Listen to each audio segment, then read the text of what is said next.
CX500 update number 3.5, 4, whatever. So I got the cylinder heads off. I was able to take our handy dandy tool here, plus our other handy dandy tool there, and peel it off. I spent a good half hour, maybe 45 minutes using the rubber end of the mallet to later find out that the metal part would be much more effective. So that was good. That helped things progress a lot further. One thing I did not know that I did not see in the diagrams is that there's these two little holding pins, I think. They don't do anything except for, I think, just keep it in place. So I'm not really sure what to do about those, how to replace those. But we'll cross that bridge when we get there. As you can see on the inside, the cylinder actually looks really clean. So this brings us back to the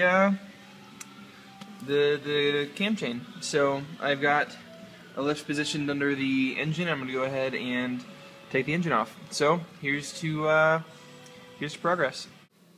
So after a little bit further investigation, a little bit further work, I was able to remove the engine from the frame. So next step is to get this rear cover off, so I can get a better look at the cam chain, which I believe is up here, but then take the water pump off, apologize.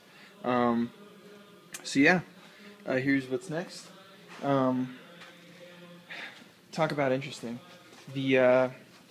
One of the previous owners, whoever they were, decided it would be a good idea to weld the muffler to the power chamber right here. So I went to go try to take it off, but I couldn't because it's welded, and to be honest, it's not the best looking weld in the world either. So anyhow, that was a point of frustration. But other than that, taking it off was pretty actually easy. Thankfully, what was kind of nice about this is that one, the engine's not that big, and it's pretty light as a matter of fact. But two, there's this nice little handle right there that I was able to grab, plus the bottom right there. So that made it pretty easy. So that was nice. Yeah, here's the next step. So it's been a full day. I'm calling it. But last stop was I was able to get the rear cover off.